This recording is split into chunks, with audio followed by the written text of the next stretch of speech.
What is going on today, guys? Hope you guys are doing well. Today, I just wanted to make a video about how some people never left middle school and they think it's their job to tell you how to do your job. So this was an interaction I had with a third-party carrier on Tuesday night, and I want to make this video because these types of people are everywhere. They're not exclusive to trucking, definitely not exclusive to fuel hauling. I've had multiple interactions with these types of people over the years.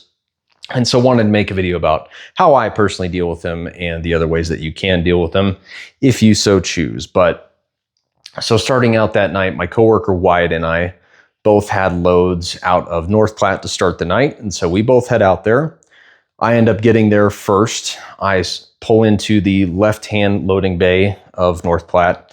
And then to the right of me in the middle bay, there is a third-party carrier. And then on the other side of him in the right-hand bay is Wyatt shortly after.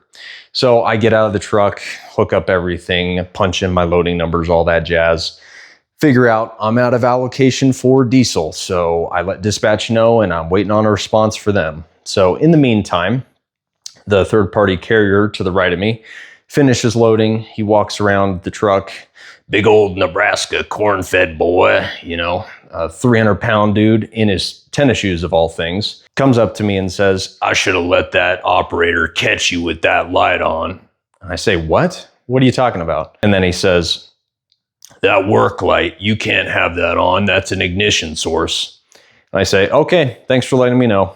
Just basically completely blow him off. So I was thinking at the moment, was that like a weird offhand attempt at a joke? Because that's the way it kind of came off, but it was just very awkward the way that he worded it. So I was like, whatever. Okay. So also I've had the work light on multiple times while the operator has talked to me and he's seen it on and he's never said anything.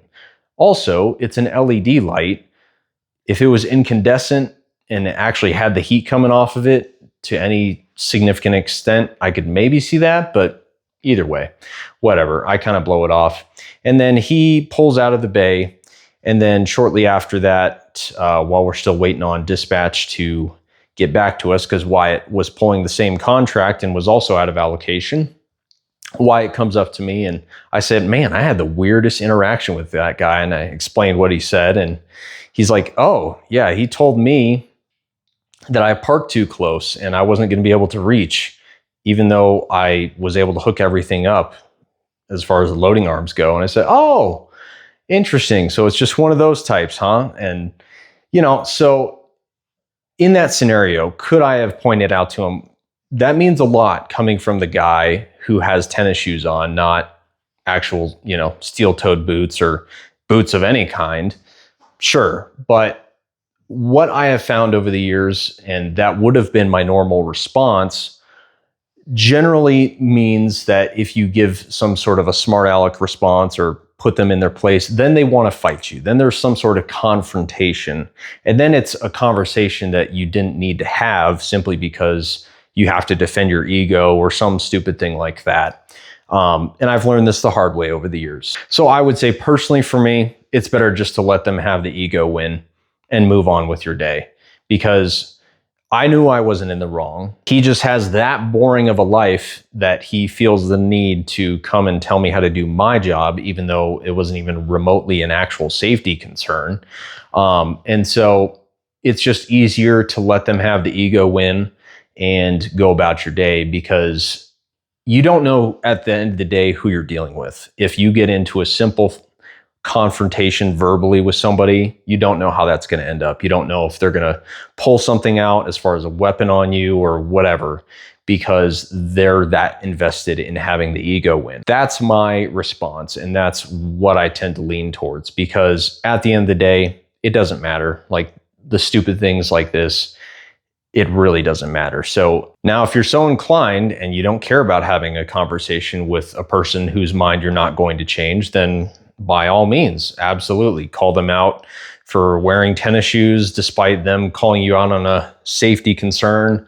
It doesn't matter. It doesn't matter if you want to do it that way. But I have found personally over the years that that route tends to cause more grief, more stress or anguish than it's worth. I would be curious what you guys would say in that scenario, if you would have called him out, or if you would have just been, yeah, cool, man, whatever. Because again, for me personally, I don't argue with people. It's a waste of time, especially with that type of person who clearly needs to, try and nitpick others when he's probably getting browbeat at home or something like that. In my opinion, when you pull back the curtains, generally those type of people do not have the best life at hand. And so they have to lash out at other people, even in petty, stupid ways like this, to try and make up for it, to try and feel better, to try and get that little ego win for the day when their life is clearly not going all that well. But again, to each his own. So